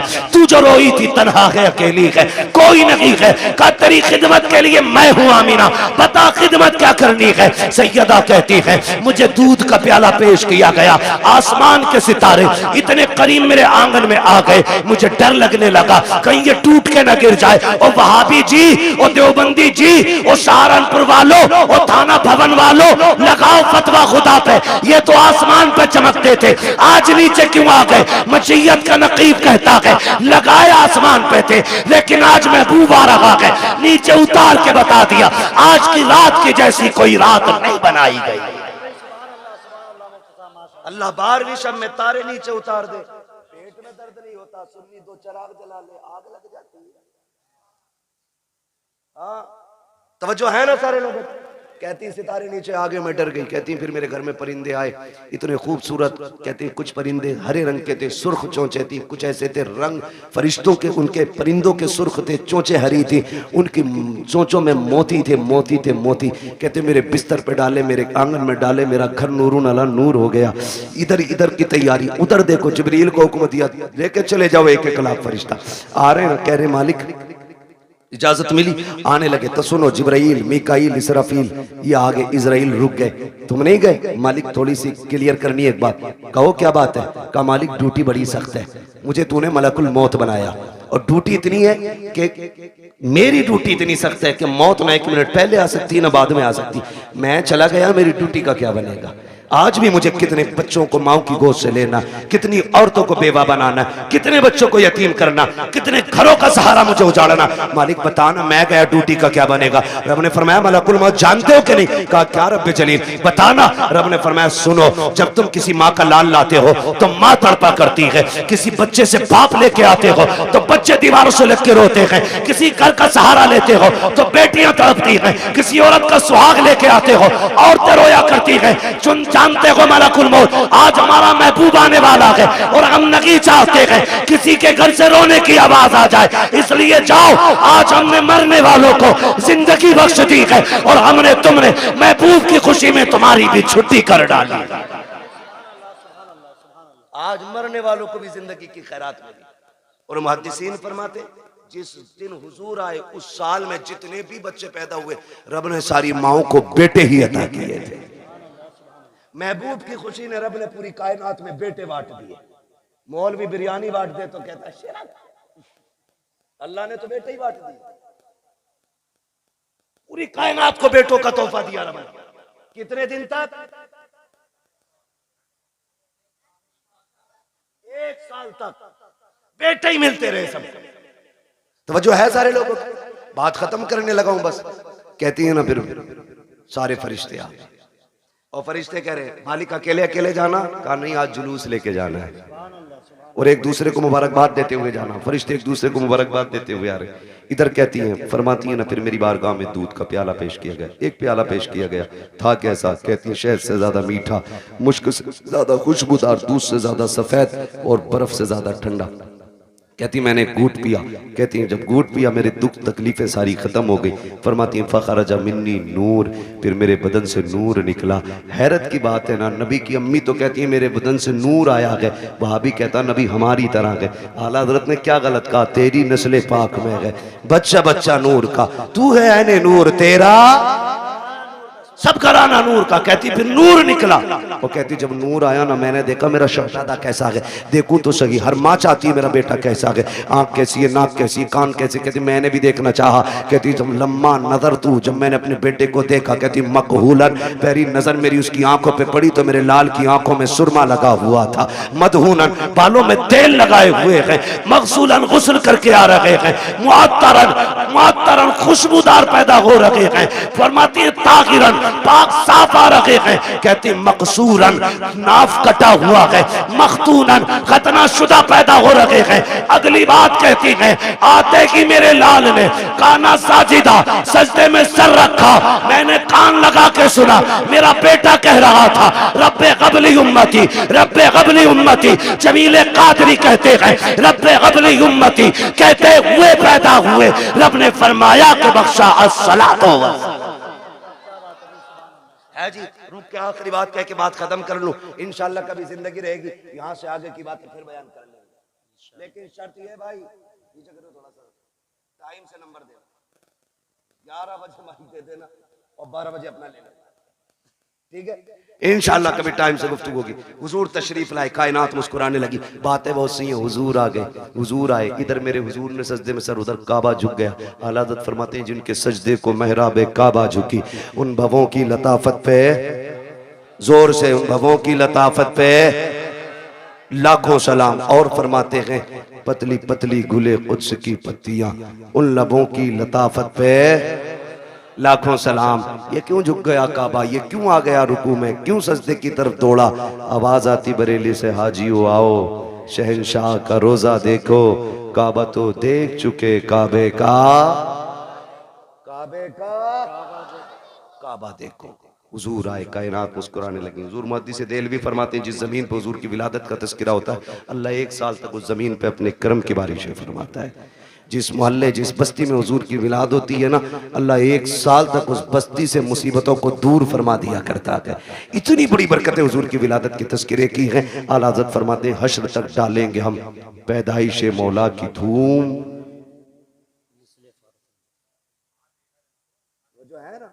हश्र तक डालेंगे हम पैदाइश मौला की धूम। मिसले फारस नजद के किले, किले गिराते जाएंगे। हुजूर की विलादत का महीना है। एक बात याद रखिएगा, इस बार गुजर गई है, आखिरी बात आपसे कह रहा हूँ, अल्लाह तौफीक दे अगली बार घर सजाए ना तो सिर्फ अपना नहीं सबका सजना चाहिए। यही मिलाद वाले का पैगाम है, सबका घर सजना चाहिए। तूने 5,000 की लाइटिंग की है ना तो 2,000 की उतार के गरीब भाई की चौखट पे डाल दे। क्या यार, हुजूर सिर्फ मेरे नहीं तेरे भी तो है ना, तेरे भी आंगन में हुजूर की आमद की खुशी लगनी चाहिए। और ऐसा नहीं कि रुक जा तेरे से अच्छा करके सजाऊंगा, वो सारी लड़ी और टिमटिमा रहा उन्हें, इसमें सवाब नहीं गुनाह मिलेगा। किसी का दिल तोड़ के मिलाद नहीं मनाना है, दिल जोड़ने के लिए मिलाद मनाना है। करेंगे इंशाल्लाह ऐसा ही, सारे वादा करें इंशाल्लाह। और हुजूर की विलादत का दिन आए ना, मीठा तकसीम करो, लंगर करो, खिलाओ, जात मत देखो, बिरादरी मत देखो, खिलाओ, ताकि दुनिया गैर मुस्लिम भी खा के जाए ना उससे कि यार खा ले आज, ना पूछ, ताकि उसे पता चले जब उनका मिलाद आता है ना तो सबका पेट भराया जाता है। करेंगे ना इंशाल्लाह, लेकिन ये तभी करेंगे जब अपनों को कोर्ट कचहरी और केस से फुर्सत मिलेगी, है ना। ये झगड़े भगड़ों से निकलो, तुम्हें कूटने के लिए और लोग काफी हैं, आपस में क्यों मरे जा रहे हो। हाँ, वक्त होता मैं इस टॉपिक पे भी बात करता, बस इतना समझ लो डॉक्टर इकबाल का वो शेर, न संभलोगे तो मिट जाओगे हिंदी मुसलमानों, तुम्हारी दास्तां तक भी ना होगी दास्तानों में। ठीक है जी, अपनी तालीम भी मजबूत कीजिए और अपनी क़यादत भी मजबूत कीजिए। आपकी तालीम भी कच्ची है, आपकी क़यादत भी कच्ची है, आप दोनों चीजों पे मजबूती से कोशिश करें। इल्म की जिम्मेदारी हमारे उलमा ले रखे हैं और क़यादत की जिम्मेदारी ये जिम्मेदार लोग जाने कैसे करेंगे। बहरहाल हमारी क़यादत भी मजबूत होनी चाहिए और हमारा हर एंगल से मुस्लिम कौम का एक एक बंदा मजबूत होना चाहिए। हमें चोरी करने की जरूरत नहीं है, हमारे नबी ने हमें उतना दे दिया। डॉक्टर इकबाल ने कहा था, तेरे दामन में है किस लालो जवाहर की कमी, तू किसी और के दामन की तरफ क्यों देखे। ठीक है, सब कुछ अल्लाह ने दिया, तो इसलिए कोशिश करेंगे इंशाल्लाह, हम तालीम पे भी ध्यान देंगे, तरबियत पे भी ध्यान देंगे। अल्लाह ताला हमारी इस कमेटी को दिन दूनी रात चौगनी तरक्कियां अता फरमाए और हमारी तमाम मुसलमान भाइयों को मौला करीम हर परेशानी से महफूज फरमाए, बिलखुसूस मौला फ़िलिस्तीन के मुसलमानों के हाल पर रहम फरमाए। और हमारे मौलाना राशिद रज़ा मरकज़ी साहब, इन्होंने एक वाकई एक बहुत बड़ा काम अपने सर लिया है। ये एक यूँ कहें कि ये कई तंजीमों का काम था जो अकेले इस मर्द मुजाहिद ने शुरू किया है। हम सब की जिम्मेदारी बनती है हम अपने भाई राशिद रज़ा मरकज़ी के साथ खड़े हों। बेटी कहीं की भी हो, हमारी बेटी है ना, हमारी बेटी है, इसलिए आपने कम से कम एक कोने की बेटियों की जिम्मेदारी उठाई है। इंशाल्लाह कल इस इलाके से कोई ऐसा मर्द मुजाहिद खड़ा होगा जो इस इलाके की बेटियों की तालीम के बारे में सोचेगा, उनकी तरबियत के बारे में सोचेगा, और हम दुनिया को बताएंगे इंशाल्लाह ना हम तालीम में कमजोर हैं, ना हम तरबियत में कमजोर हैं, ना कल हम किसी के टुकड़ों पे थे, ना आज हम किसी के टुकड़ों पे हैं। हमारा तो सिर्फ एक ही दरबार है और उसके बारे में कहते हैं, तेरे टुकड़ों पे पले गैर की ठोकर पे न डाल, झड़कियां खाएं कहाँ छोड़ के सदका तेरा, व अम्मा बिनिअमति रब्बिका फहद्दिस, अपने रब की नेमतों का खूब खूब चर्चा करो।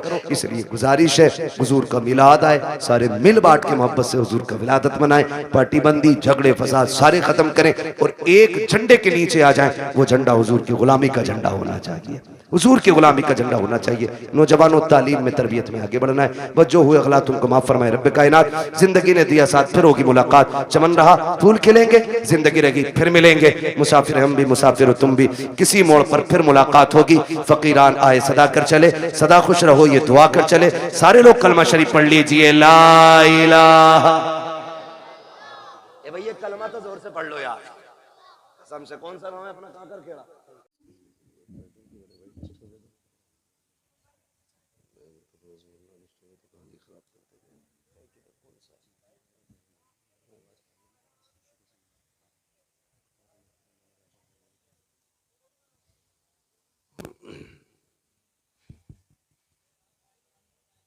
किधर है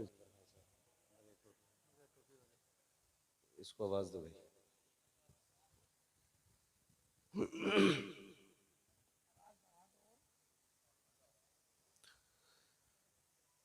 मिंबर रसूल पर रौनक फरोज बावक़ार लाइक़ सदिज़ व तकरीम उलमाए अहले सुन्नत महफ़िल पाक में तशरीफ़ फरमा मोहतरम बुज़ुर्गों, नौजवान साथियों, अज़ीज़ बच्चों, इस्लामी रिश्ते की इफ़्फ़त में आप पर्दा नशीन माँ और बहनों, जुमला सामईन व सामियात, अस्सलामु अलैकुम व रहमतुल्लाहि व बरकातुहू। वालेकुम अस्सलाम रहमतुल्लाहि ताला व बरकातुहू। अल्हम्दुलिल्लाह, अल्हम्दुलिल्लाहि रब्बिल आलमीन, वल आक़िबतु लिल मुत्तक़ीन, वस्सलातु वस्सलामु अला रसूलिहिल करीम। अम्मा बअद, फ़अऊज़ु बिल्लाहि मिनश शैतानिर रजीम। बिस्मिल्लाहिर रहमानिर रहीम। व अम्मा बिनिअमति रब्बिका फ़हद्दिस। आमनतु बिल्लाहि सदक़ल्लाहु मौलानाल अज़ीम व सदक़ रसूलुहुन नबियुल उम्मियुल मुतीउल मुबीनुल मुईनुल करीम व नहनु अला ज़ालिका लमिनश शाहिदीन वश्शाकिरीन वल्हम्दुलिल्लाहि रब्बिल आलमीन। या खुदा बहरे जनाब मुस्तफ़ा इमदाद कुन, या रसूल अल्लाह अज़ बहरे खुदा इमदाद कुन, या शहीद करबला, या दाफ़िए करबो बला, गुलरुखा शहज़ादा गुलगो क़बा इमदाद कुन।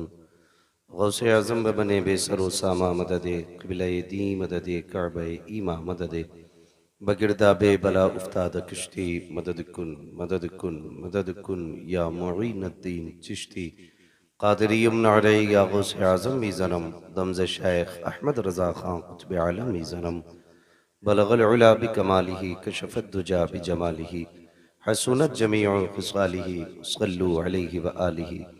करूँ तेरे नाम पे जाँ फ़िदा, न बस एक जाँ दो जहाँ फ़िदा, दो जहाँ से भी नहीं जी भरा, करूँ क्या करोड़ों जहाँ नहीं। जिसको अपने नबी से जितनी मोहब्बत का एहसास हो, कोशिश करें उतनी ही आवाज़ के साथ रसूल और आले रसूल की बारगाह में दुरूद व सलाम की डालियाँ निछावर कर लें। पढ़ें बावाज़ बुलंद, अल्लाहुम्मा सल्ली अला सय्यदिना व शफ़ीइना व नबीना व मौलाना मुहम्मदिन मअदिनिल जूदि वल करम व आलिहि व अस्हाबिहि व बारिक वसल्लिम। सलातुन व सलामुन अलैका या रसूल अल्लाह सल्लल्लाहु तआला अलैहि वसल्लम। मुअज़्ज़ज़ सामीन इकराम, शुरू से लेकर अब तक आपने बहुत ही अच्छे अंदाज में नात व मनक़बत और तक़रीर को मुलाहिज़ा फरमाया। मेरे बाद गालिबन भाई राशिद रज़ा मरकज़ी साहब और भी पढ़ेंगे, अगर वक्त रहेगा और आप रहेंगे तो। और अभी हमारे एक और मेहमान खुसूसी जनाब ज़ीशान रज़ा तारी साहब, वो इंशाअल्लाह नात के गुलदस्ते पेश करेंगे, उनको भी सुनना है। मैं आपको पहले एक बात बता दूं, कोई ये सोच के न बैठे ये मौलवी बैठ गया तो अब 2 घंटे जान नहीं छोड़ेगा, ऐसा कोई मसला नहीं है। मेरा अपना एक मिजाज है, जितनी देर आप सुनेंगे ना बस उतनी देर सुनाने की कोशिश करूंगा, और इसका इंतज़ार नहीं करूंगा कि नकीब जलसा मेरा पैर खुजा के कहें भाई बैठ जा, आप ख़त्म कर, दूसरों को छोड़, जान छोड़ दे, ऐसा नहीं होगा। इसलिए कि हम पलटते नहीं बेजान किताबों के वर्क, हम वो पढ़ते हैं जो चेहरों पे लिखा होता है। अगर आपने इसी बेदारी के साथ सुना तो इंशाअल्लाह 10 मिनट में ख़त्म कर लूँगा। कई लोग तो खाली मुंह ही देख रहे हैं बैठ के, और जिन लोगों की आड़ हो गई है ना इन स्टैंडों से, तो उन्हें तो मतलब ही नहीं बात करने के लिए। भाई मुझे दिखें ना दिखें, कम से कम जिनकी महफिल है हुजूर तो देख रहे हैं ना, जिनका यही नजरिया है वो बोलें ज़रा या रसूल अल्लाह। अल्लाह सलामत रखे, जिन्होंने बगैर कहे हाथ उठाए, अल्लाह आज की रात के सदक़े उन्हें हुजूर के मदीने की हाज़िरी नसीब फरमा। माशाअल्लाह, अल्लाह सलामत रखे। यहाँ तो जवानों की आवाज़ भी बूढ़ों से ज़्यादा हल्की निकल रही। इस गांव के नौजवानों को बोनविटा की बहुत ज़्यादा ज़रूरत है। हाँ, मैं हमारे ब्लॉक प्रमुख साहब बैठे हैं, इनसे मैं कहूँ कि इस गांव के लिए अगर इलेक्शन लड़ें अगली बार ना तो बोनविटा ज़रूर बांटें, ताकि जवानों में कम से कम खड़े होने की ताकत बनी रहे। है ना ताकत सीने के अंदर, जितनी है ज़रा उतनी लगा के बोलें या रसूल अल्लाह। माशाअल्लाह। अब मैं एक बात आपसे कहूँ कि कई बार ऐसा होता है ना कि खाली लंगर और शिरनी के सहारे ही बंदा चला आता है कि भाई आज छुट्टी है, जो तबर्रुक वहाँ मिलेगा वही खा लिया जाएगा। तो आपसे गुजारिश है खाली तबर्रुक के या लंगर के सहारे ना आया करें, थोड़ी सी रोटी घर भी खा के आया करें, ताकि सुभान अल्लाह कहने की ताकत बनी रहा करे। ठीक है, जो घर से भी खा के आए वो बोलें जरा सुभान अल्लाह। अपनी बेरी के बेर को इकट्ठे बताते हैं। ए चचा बैठ, ए भाई बैठा चचा, कुर्सी का बड़ा झगड़ा है ना, बैठ जाओ, चेयरमैन ही बस 5 साल रहती है। हुजूर की गुलामी तो आदम अजीज से रहती है। हमारे प्रमुख साहब बैठे, इनकी बैठक मैं आपको बता दूं, ये जब मैं आया हूं तभी आ गए थे हमारे बब्बू भाई चौधरी, इनके साथ हम लोग बैठे हुए थे और अभी तक ही बैठे हुए माशाल्लाह। तो इनकी बैठक से लग रहा है ये बताना चाह रहे हैं कि हम नेता बाद में हुजूर के गुलाम पहले हैं। यही मसला होना भी चाहिए। हमारा सबसे पहला रिश्ता हुजूर से, ठीक है ना। अल्लाह आपको सलामत रखे। आप तो चेयरमैन भी नहीं है फिर भी आपको कुर्सी मिली रखी। ये देखो ये सारे जमींदार बैठे, और अगर कुर्सी पे बैठ के भी थक गए तो आप घर चले जाइए। जो लोग खड़े हैं उन्हें बैठने की जगह मिल जाएगी। जो लोग नहीं थके वो जरा जोर से दुरूद पाक पढ़े, पढ़े बाबा से बुलंद अल्लाहुम्मा सल्ली अला सय्यिदिना व शफीइना व नबीना मौलाना मुहम्मदिन मअदिनिल जूदी वल करम व आलिहि व अस्हाबिहि व बारिक वसल्लम सलातुम व सलामुन अलैका या रसूल अल्लाह सल्लल्लाहु तआला अलैहि वसल्लम। मैं सबसे पहले मुबारकबाद पेश करता हूँ जुमला अरकान कमेटी जिन्होंने इस अजीम महफिल को सजाने में कोशिशें काबिशें मेहनतें की हैं। अल्लाह ताला सबकी कोशिश और काबिश और मेहनतों को अपनी बारगाह में कबूल फरमाए और हम सब की हाज़िरी को हम सब के लिए मौला ज़रिया निजात बनाए। ये बात सभी लोग जान लें कि जलसे इतनी आसानी से नहीं होते हैं। जिस दिन से जलसे की तारीख मुकर्रर होती है तभी से कमेटी वाले जूतियां घिसनी शुरू कर देते हैं और जलसा होने की सुबह तक मेहनत करते रहते हैं। बड़ी मेहनतों के बाद ये एक रात आती है और इन कमेटी वालों की मेहनत देखें कि ये घर तक पीछा पीछे चले गए। देखें आएगा कैसे नहीं, और लाके ही माने। आप इस जलसे को इतना हल्के में ना लें कि सुबह पिंडाल लगा था सुबह उखड़ जाएगा। ये महफिल में उतनी ही मेहनत लगी है जितने दिन से इसकी तारीख मुकर्रर हुई है। और ये जो हमारे जिम्मेदार लोग हैं, ये जो उलमा को बुलाते हैं, शुअरा को बुलाते हैं, ये इतना खर्चा करते हैं, ये बिला वजह नहीं होता। ये इसलिए भी होता है कि हमारी कौम के जो रहनुमा हैं वो हमसे आके कुछ बात बताएं, हमारा फायदा हो उसमें तो हम उस पर अमल की कोशिश करें। जहां हम गलत हैं अपने आप को रोकें। ईमान का ताल्लुक चूंकि उलमा से है तो इसकी इस्लाह उलमा करते हैं, और बाकी जो दुनियादारी के मामलात हैं उसमें हमारी दस्तगीरी हमारे नेता लोगों की रहती है या जो जिम्मेदार लोग हैं उनकी रहती है। तो ये बटे हुए हिस्से हैं जिसकी जो जिम्मेदारी है उसको अपनी ईमानदारी से पूरी करनी चाहिए।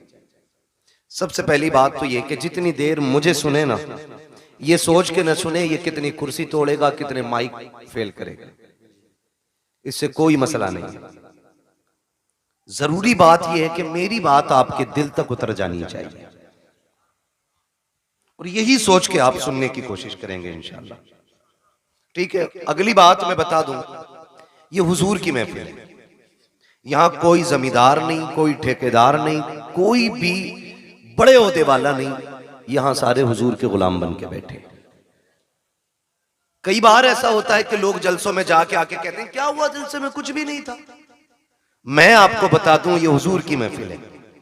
यहां जितने छोटे होके आओगे उतने की बड़े होके वापस जाओगे।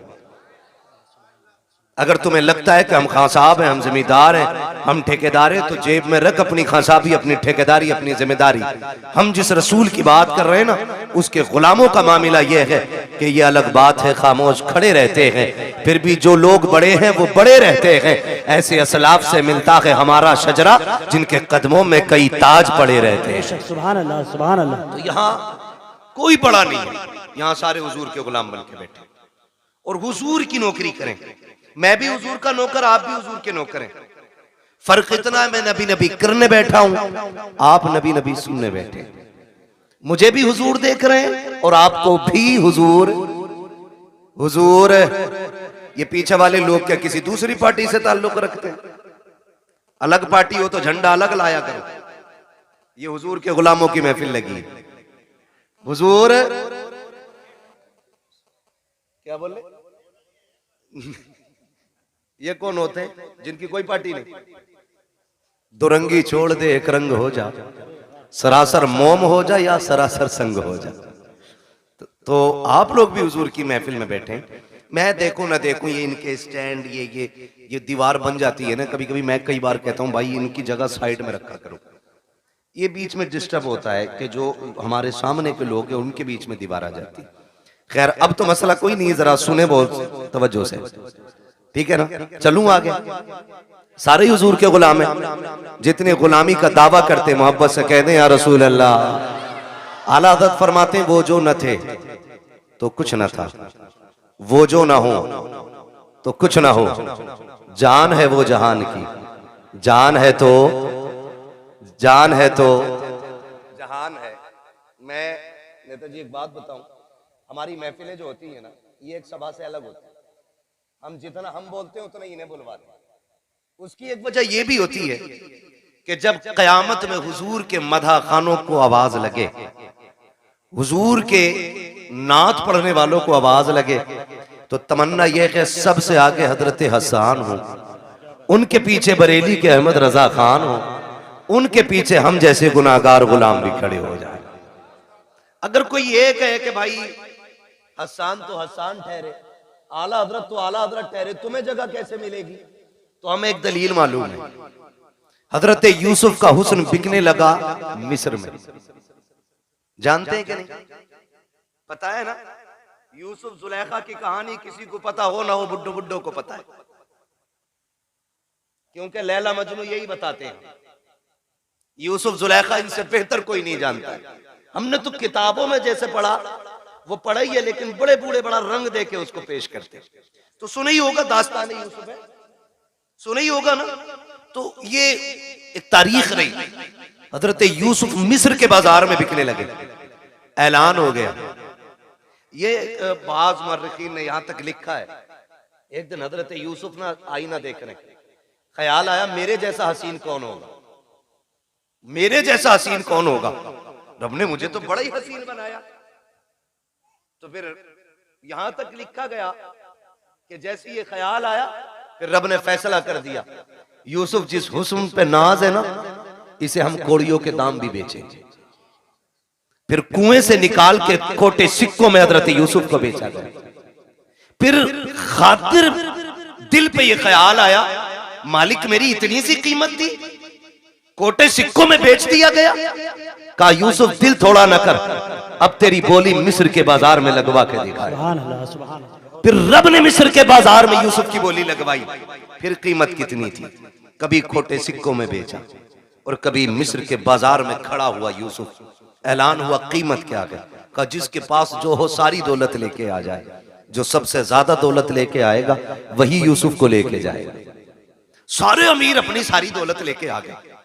मिस्र के बाजार में यूसुफ का हुस्न तोला जा रहा है, भीड़ लगी है देखने वालों की, खरीदार कम तमाशाई ज्यादा। जो भीड़ लगी थी वो चारों तरफ थी। अचानक पीछे से शोर हुआ, हटो बचो हटो बचो। लोगों ने मुड़ के देखा क्या हो रहा है, देखा एक बूढ़ी औरत आ रही, और बूढ़ी औरत ने ना वो देखे होंगे चरखे, ना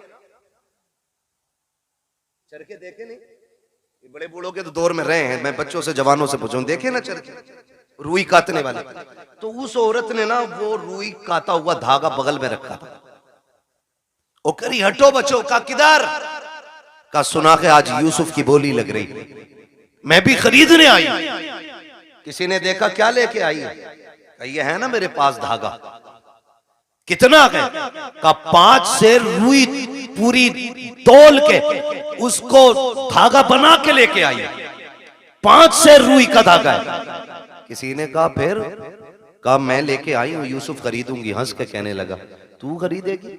वो देख अजीज मिस्र की सारी दौलत पल्ले में चढ़ गई है, हीरे जवाहिरात से यूसुफ को तोला जा रहा है, फिर भी दौलत पूरी नहीं डाल रही है, तू धागे से तोलेगी? उसने कहा हटकर पगले, जाने तो दे। कहा करेगी क्या? कहा उस लाइन में तो जाके खड़ी हो जाओ जिसमें यूसुफ के खरीदार खड़े हैं। कहा किस लिए? कहा जब यूसुफ के खरीदारों का कयामत में तस्करा होगा और नाम लिया जाएगा तो जहां अज़ीज़े मिस्र की गिनती लगेगी वहां मुझ धागे वाली का भी नाम आ जाएगा। जहां उनके खरीदारों में दौलत वाले आएंगे वही धागे वाले भी खड़ी हो जाएगी, ताकि ये तो पता चले जहां दौलत वाले यूसुफ से प्यार करते थे वहां ये गरीब बूढ़ी भी मेरे यूसुफ से प्यार करती है। भाई क्या बात है। नारे तकबीर, नारे रिसालत, नारे गौसियत, मसलके आला हजरत, नारे तकबीर, नारे रिसालत। तवज्जो है सारे लोगों की। तो इसलिए आपसे भी कहा जाता आप भी पढ़ लिया करें, और शुक्र है रब का हमारे सुनने वाले भी हुजूर की नात पढ़ते हैं। वो जो न थे तो, वो जो ना हो तो, वो जो ना हो तो, आप किस मिट्टी के बने हैं? मैं कुर्सी इधर कर लूं? अगर आप बोल सकते हैं तो बोलें। वो जो न थे तो, वो जो ना हो तो, जान है वो जहान की, जान है तो जहान है। मैं एक बात कहूंगा, मेरा नबी पूरी कायनात के लिए रहमत बन के आया, पूरी कायनात के लिए, सिर्फ मुसलमानों के लिए नहीं, पूरी कायनात के लिए। चरिंद परिंद दरिंदे सारे लोगों के लिए मेरा नबी पूरी कायनात के जर्रे जर्रे के लिए रहमत बन के आया। होना तो ये चाहिए था कि हर कौम हर बिरादरी की छत पे मेरे नबी की आमद पे झंडा लगना चाहिए था।